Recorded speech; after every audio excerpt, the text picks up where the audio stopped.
What up, y'all? It's your boy DJ Storyteller back again. I'm here to do the Week 16 NFL Roundup. Sorry I'm so late, but if you didn't get a chance, look at the last video. That'll let you know why I'm doing it so late. All right, first we're gonna go with the Thursday night games from last Thursday, which was the 22nd. Yeah, the Jags versus Jets. Jags over the Jets, 19-3. And then Saturday we had a full slate of games. It was wonderful because, like I said, I was sick, so I was able to lay in the bed and just watch NFL, even though I didn't get to spend it with my extended family. But I got to see a majority of the games. Um, I was dozing in and out of them, but what I saw was pretty good, pretty good. Because red zone helps out a lot when Pittsburgh ain't playing during that time slot. But anyway, we got the Ravens over the Falcons, 17-9. Panthers went crazy over the Lions. Had a crazy run game that game. I think they put up 250 yards rushing between three running backs and the quarterback. They ended up winning 37-23. The player, actually NFC Offensive Player of the Week, was Foreman, which is a running back. He had 21 attempts for 165 yards and a touchdown. So they prevailed over that. Uh, Bills over the Bears, 35-13. Saints over the Browns, 17-10. I love that win just for the Saints because it gives Pittsburgh still hope to get in the playoffs. You never know. Kansas City over Seattle, 24-10. Vikings over the Giants, 27-24. The Vikings kicker, Greg Joseph, at the end of the game, I think there was like 3 seconds left. The game was tied up 24-24, and he kicked a 61-yard field goal to win the game. He also got him the NFC Special Teams Player of the Week for that kick. It was amazing. I did see that part, and that was a dope call, dope kick, crazy ending. Bengals and the Patriots, 22-18. The Patriots actually had a shot to come back, but Stevenson, I don't know if they need to bench him or what, because he has been messing up late in the game. He fumbled late in the game when they were trying to drive to get back into the game, or to take the lead, and he ended up fumbling. If you heard that name before, he's the guy that pitched the ball to Jacoby Myers when he threw it halfway across the field to get intercepted by a Raiders player and lose at the end of the game when they could have went into overtime. So I don't know. Stevenson might be a little bit of a problem. We got the Texans over the Titans, 19-14. 49ers over the Commanders, 37-20. The Commanders end up changing quarterbacks, and they have a new starter for next week. The Cowboys and Eagles. This game was wild because I didn't think that the Eagles were going to be able to keep up without their Jalen Hurts was out. So I thought that game would have been a wash for Cowboys, going to wash them, but it ended up being 40-34. It was a great game. And then, of course, that night for the anniversary of the Immaculate Reception, and they were retiring Franco Harris's jersey. Rest in peace, because he passed away a few days before this game took place. It was good to see the fans all come together for him. His jersey retirement. Everybody had on Franco Harris's jerseys going into the game, which was dope. A really good thing to see. But the Steelers pulled it out 13-10 to keep their playoff hopes alive, and I think they eliminated the Raiders in winning that game, which is beautiful. This Saturday, we had 3 games on Saturday. Starting at 1 was Green Bay over the Dolphins, 26-20.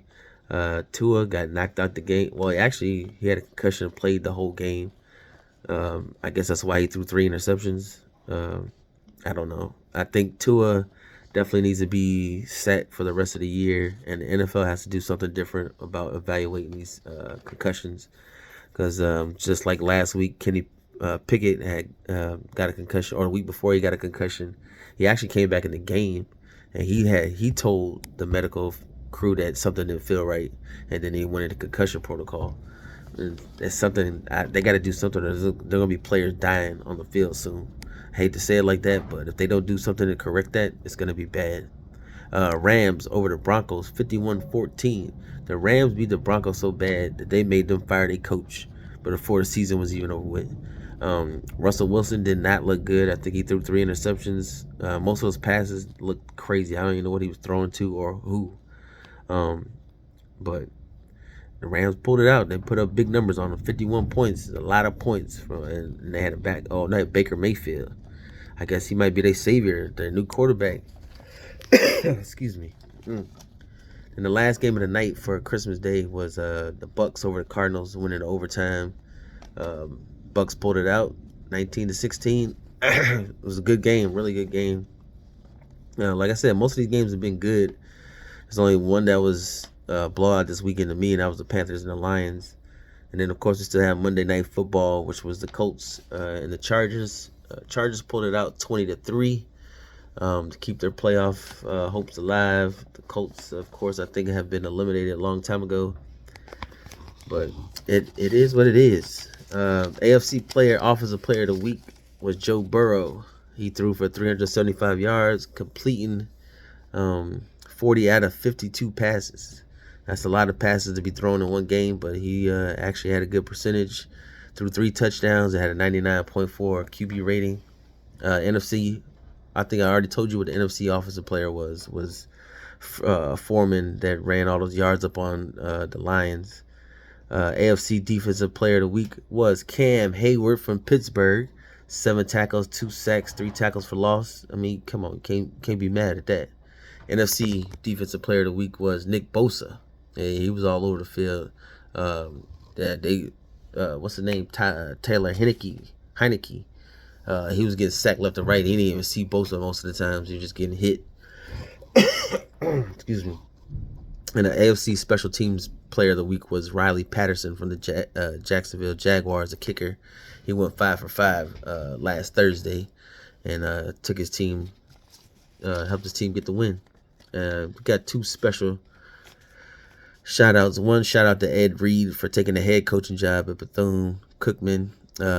He's following the footsteps of Deion did, and I think he'll be a great coach. And I think it's time that we see some of these, older NFL players and the ones that retired go back and do that for these colleges, because they already been through the process. They're not gonna sugarcoat anything. Tell these players exactly what they need to do to get into the league or get to the next level. XFL starts in February, so that could be like a G League for the NFL, comparable to the G League, like the NBA for the NFL. So we'll see how it goes. Hats off to him. I'm a big Pittsburgh fan, so I never really was a Ravens fan, but there's players on the Ravens squads that I've always liked. Ed Reed, Ray Lewis, a number of players. But it's good to see that. And shout out and hats off to J.J. Watt. He announced his retirement after the game Saturday. So, we got 2 Watts left in the league, and they both play for Pittsburgh, which is cool. T.J. Watt is becoming a monster and has been a problem for any offense that they have come against, that have played against him. So we'll see what he can do for the Watt legacy. His brother is a fullback, and he doesn't have the same impact on the game, but we will soon see what T.J. Watt can do for the NFL and everybody else. So y'all stay tuned. Like I said, this week I got some more stuff coming up. I got my top 10 personal favorite songs of the year and my top 5 podcasts for the year, other than EBR, of course. But I want y'all to tune in. Stay tuned. Every day is going to be something different. So stay tuned. Peace.